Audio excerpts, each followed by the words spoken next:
is the capital of Russian-speaking separatists who would like to be part of Russia, yes, not to be part of Ukraine.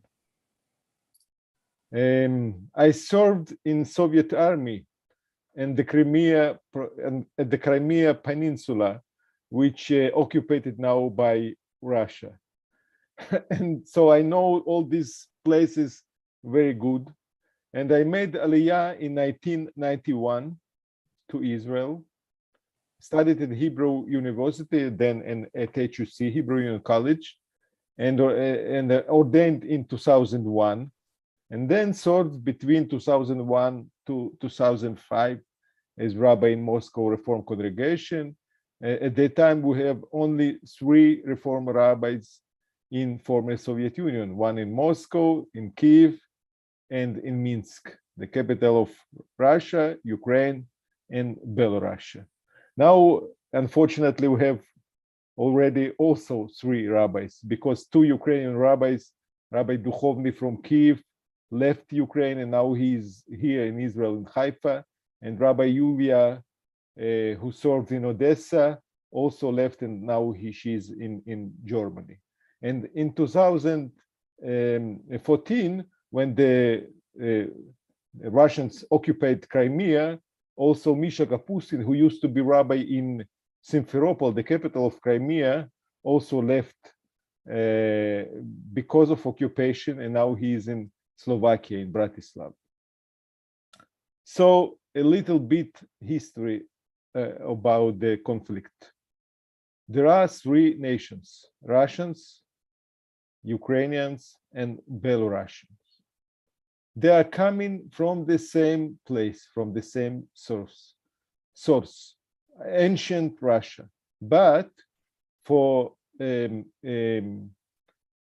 few centuries, part of this old nation was under Lithuanians and became Belarusians. Some of them were under the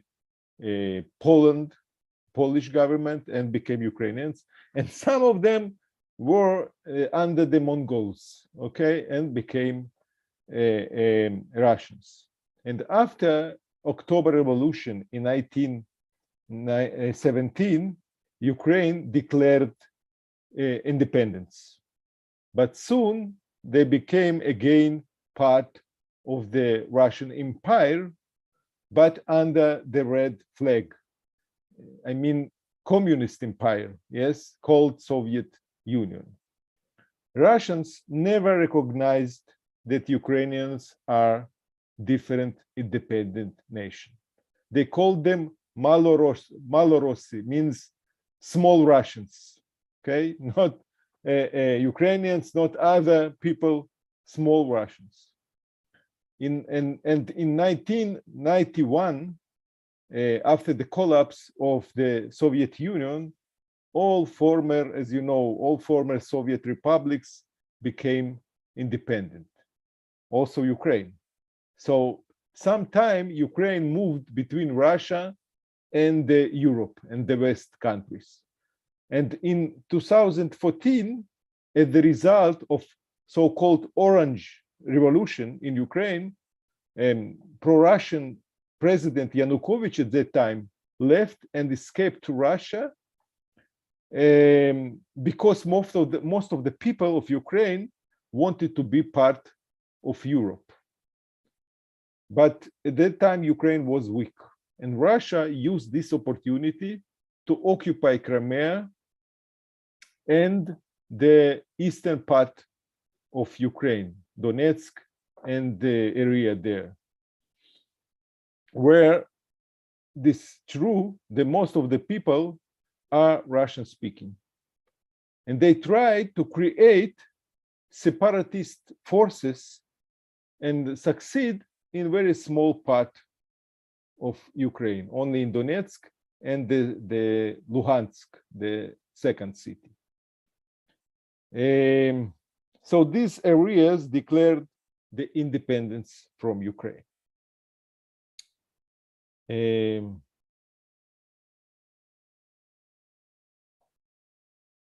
So last time I visited Donetsk in 2013 because I had family there. I had uncle.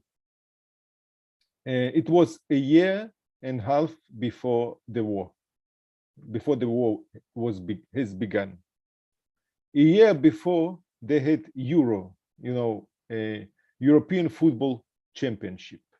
They built a new stadium, new modern airport named by Prokofiev, very famous Russian composer, not politician like Ben-Gurion, De Gaulle, or Kennedy. I like it very much, culture. Now, nothing, just nothing left from this airport.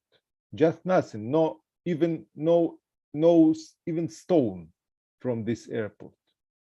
Donetsk was beautiful cultural industrial city with million citizens, million roses, theater, jazz festival, opera and ballet, football team from European League, Shakhtar, maybe someone know. Now everything is destroyed. Half of the people left, especially young people, because there is no future there. I talked to my classmate yesterday she's still in Donetsk. She's not Jewish.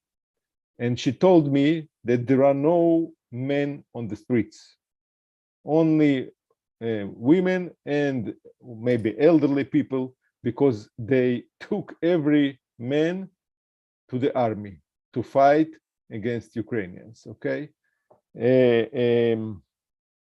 it's very, very, very sad picture. There was Jewish community there before 1991. Maybe 20,000 Jews lived there. Synagogue, Shaliach from Chabad, of course, now he left to Kiev. Most of Jews, of course, left. I would like to visit cemetery, the graves of my grandparents there, but for now it's impossible, and I don't know if I will have the opportunity to do this in the future. For me, Donetsk is an example for how the human lives, their well-being are so fragile, how easy one can destroy it. And what they did, I mean Russians did in Donetsk 8 years ago, now they are doing for all Ukraine. So what goes on in Israel? There is a huge wave of Aliyah from Ukraine last 2 months, but even more from Russia, because Jews in Russia are afraid that government is going to close the gates of the country like it was in Soviet times. And they don't want live in country with so dictatorial regime. I don't know if you heard what the Ministry of Foreign Affairs, Lavrov, said yesterday, yes, about the Jews, kind of Hitler had Jewish roots, and then Jews are anti-Semitics by themselves. Maybe they caused to the Holocaust, yes? This is the Ministry of Russia. So 5 years ago, I established a new Russian-speaking congregation called Shirat ha-Gan in Ramat-Gan, for home for Russian-speaking Olim in central part of Israel. Most of the members of our congregation are new Olim, new immigrants, new Olim, maybe till 5 years in Israel and less. A lot of converts who came as a part of Jewish family as a result of intermarriage. You know, in former Soviet Union, it's about 80% of intermarriage. And we have the same congregation, also Russian speaking in Haifa, and also used to be rabbi there. Now my student, Miriam, young colleague, Miriam Klimova, she's still student in HUC. She's a rabbi there. And in both our congregations, a lot of people still have family in Ukraine and in Russia. So it's not easy time for our congregations. You know, when I left Moscow in 2005, many of my congregants were saying, what are you doing? There is a war there in Israel. And now all of them, they understand that I was right in that time. I will just give you few examples, few real examples with the names, okay, of my conversation with my congregants these last 2 months.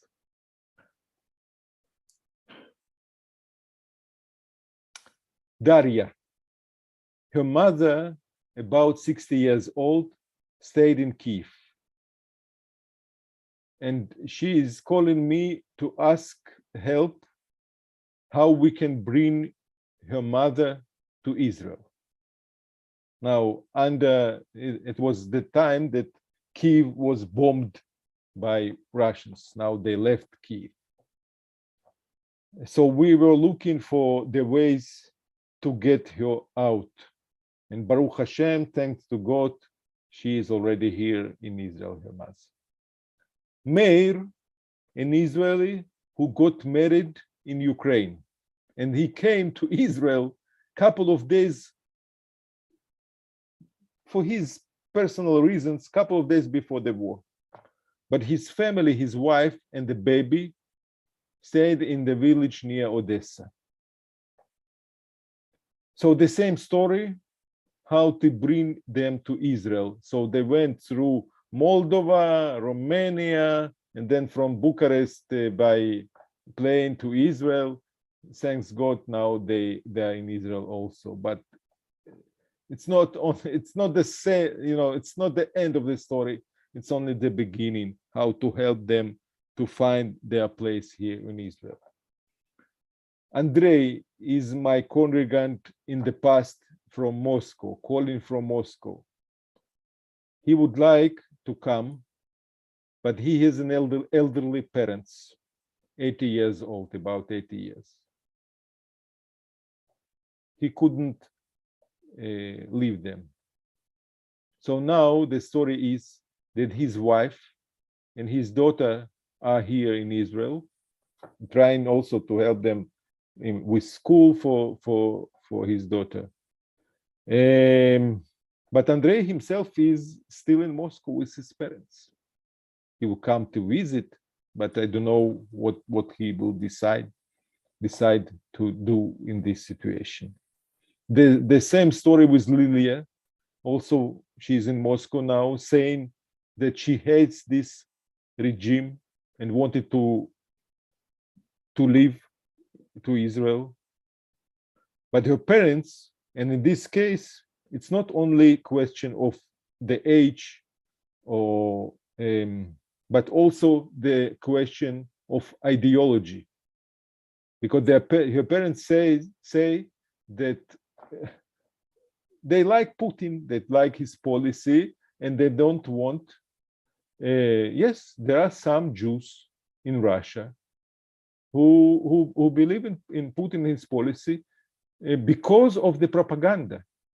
There is a very hard propaganda. There is no, you know, he controlled all newspapers, TV stations, radio, all these things, and people hear all the time from the morning to the evening only the thing that the government, the Putin and his friends are telling them. So I have the same story with Marina. She is a member of my congregation here in Israel, but her parents still in Russia, in Smolensk. And she's saying me that she couldn't talk to her parents who are sitting in Russia. He couldn't talk to them anymore because and they have always good relations with her parents. But now, because they are watching Russian TV, they are supporting Putin, and she can't explain them her position, okay? Because they don't talk about these issues at all, because her parents for voting for Putin, and she's here in Israel, and she understands the things completely differently. From other side, I have a student, Polina, who spent 15 days in jail in Minsk because of her participation in the protest against war. So there are people, yes, also Jewish people, who are against war, and they are going to protest, and they are, some of them are in jail, in prison because of this. And also we have sad stories of people who started conversion process in Ukraine, in Kiev and in Odessa, with local rabbis, and it didn't finish because of the war. And they came to Israel because they have family here, but they have no right to Aliyah, because they are not considered Jews for now, yeah, because they didn't finish their conversion yet. And state of Israel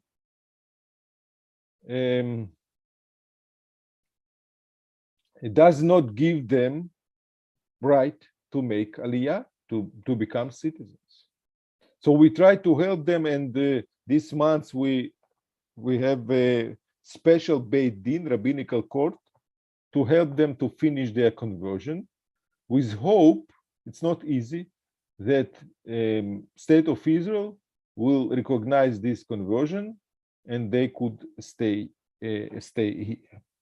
And at the same time, we're trying to raise for them money just for living, because they don't receive for now any help from the state of Israel. You know that the Olim, the new immigrants who has the right to make Aliyah, they received some help from the state, but not these people. So these are only few stories, and of course we have more. And now I would like to show you a small video from our Passover Seder that we organized in different places in Israel. I think 7 Seder Pesach, Passover Seders for new immigrants, for new Olim from Ukraine, and for refugees from Ukraine, but also from Russia. And one of them is in our congregation. It was in Tel Aviv in Beit Daniel, but by me and my congregants. So just a small film to get an impression.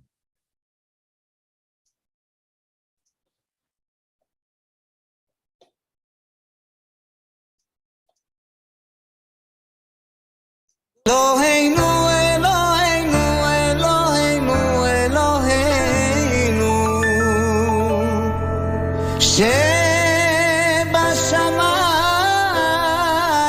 שבשמיים ובארץ.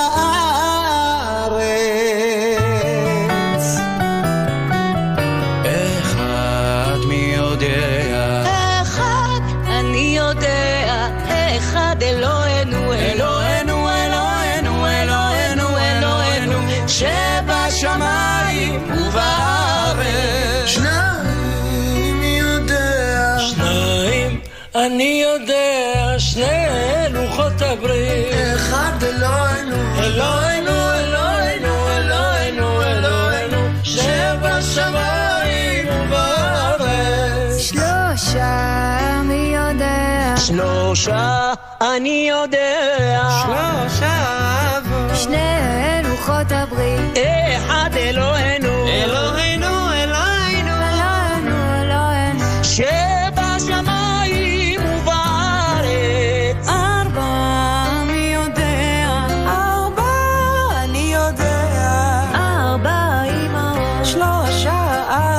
שני לוחות הברית. אחד אלוהינו, אלוהינו, אלוהינו, אלוהינו, אלוהינו, שבשמיים ובארץ. חמישה אני יודע, חמישה אני יודע, חמישה חומשי תורה, 4 אמהות, 3 אבות, 2 לוחות הברית.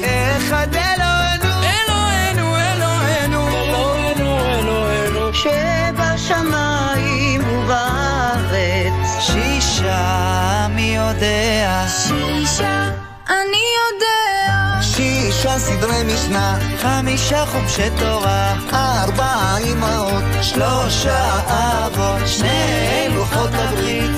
אחד אלוהינו, אלוהינו, אלוהינו, אלוהינו, אלוהינו, שבשמיים ובארץ. Okay.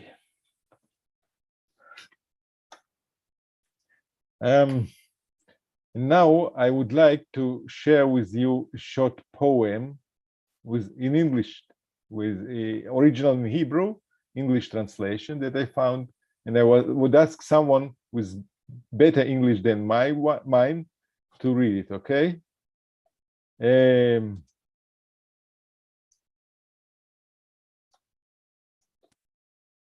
Pine.